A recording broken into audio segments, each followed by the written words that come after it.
Salat menurut bahasa doa. Kenapa doa dinamakan dengan salat? Karena saat berdoa itu kita tersambung kepada Allah. Karena itu kalau ingin cepat dikabulkan doanya, maka antara lisan dengan hati mesti nyambung. Jangan lisannya baca A, hatinya ke B. Ya kan? Doanya minta lulus ujian, tapi hatinya berpikir kredit cicilan, kan repot tuh. Nah, jadi mesti nyambung. Oleh karena itu dalam sholat dilatih tersambung dulu, sehingga seluruh bacaan terkoneksi, doanya terkabul. Itu yang menjadikan seluruh nabi dan rasul itu diperintahkan sholat, dan dalam sholat mereka berdoa. Nabi Zakaria kan dikabulkan doanya saat sholat. Hunalika da'a Zakaria rabbah qala rabbi habli min ladunka dzurriyyatan thayyibah innaka sami'ud du'a fanadathul malaikatu wa huwa qa'imun yusalli fil mihrab anna Allah yubashshiruka bi Yahya. Quran surah ketiga Ali Imran ayat 38 sampai 39. Ya, Nabi Musa itu saat menerima awal wahyu diperintahkan mengadu pada Allahnya lewat salat. Quran surah 20 ayat 14.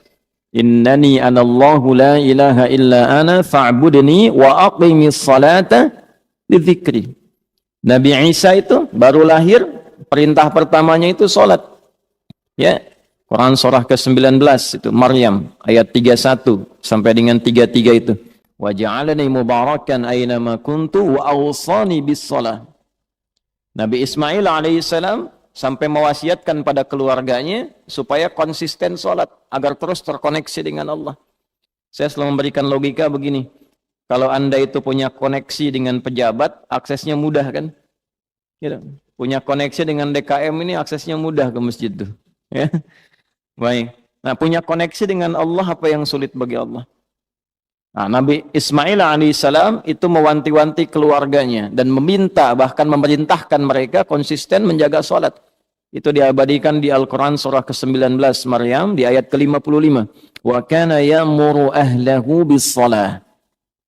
Dan adalah beliau itu kana kan bisa mengatakan begini di luar Al-Quran. Wa amara ahlah. Tapi kadang ada kana di situ bertemu mudhari'. Ya, karena bertemu dengan mudhari maknanya dua. Ya, yang pertama ya dulu 'alal 'adah, menunjukkan pada kebiasaan. Jadi Nabi Ismail itu terbiasa meminta keluarganya mengingatkan supaya jaga sholat, jaga sholat. Nah, itu bagi orang tua muslim jadi teladan. Orang tua harus punya kebiasaan mengingatkan anaknya supaya menjaga sholat. Nah, karena di situ ahlah itu menunjuk pada setiap personnya. Kan keluarga itu ada 4 dalam bahasa Arab. Ya. 1 ailatun, 2 usratun, 3 alun, 4 ahlun. Tuh. Ailatun sifat saling mendukung dari kata aul. Kalau sudah berkeluarga harus saling mendukung, mensupport, mendorong, membantu. Nah, jangan bertikai di lingkungan keluarga. Karena itu pertentangan, perselisihan, permusuhan di lingkungan keluarga itu diantara yang paling tidak disukai oleh Allah dan Rasulnya. Ya, silaturahim itu kan ayat keluarga di An-Nisa ayat pertama yang sering disatukan dalam 3 ayat kan dalam kesempatan Jumat itu. Ali Imran itu, kemudian An-Nisa, satu lagi di surat yang ke-33 Al-Ahzab di penghujungnya, kan? Yang di An-Nisa ayat pertama, ya ayyuhan nasu taqu rabbakumul ladzi khalaqakum min nafsin wahidah wa khalaqa minha zawjaha wa batta minhuma rijalan katsiran wa nisaa wattaqullaha alladzi tasaaluna bihi wal arham. Nah, jadi dan ulul arham itu kan yang pertama keluarga inti. Menyambungkan arham, menyambungkan silah.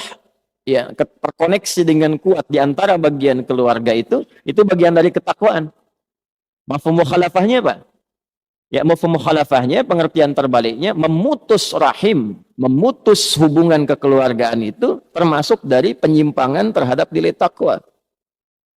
Nah, itu mesti hati-hati. Karena itu wasiat para nabi itu sebelum meninggal itu menyatukan keluarganya dulu, bukan dalam masalah harta. Awas, hati-hati itu. Ya, ada 3 dosa bertumpuk diantaranya pada orang-orang yang rebutan warisan sampai tercerai-berai. Itu pelanggarannya 3 dan termasuk pada kategori dosa besar itu. Ya.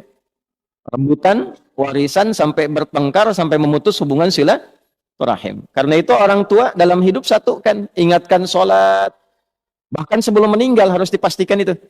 Ya, itu ada di Al-Quran surah kedua Al-Baqarah di ayat 132.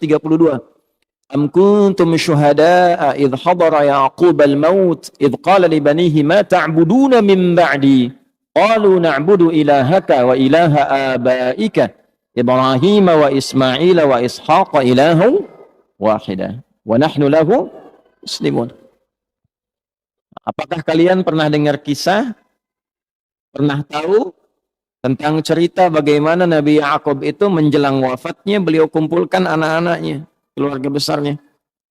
Kalau besok lusa bapak meninggal, iman kalian bagaimana? Salat kalian bagaimana? Jangan khawatir, kami akan konsisten menjaga tauhid iman kami, menyembah Allah ya seperti generasi bapak dan kakek moyang kita itu menjaga itu semua.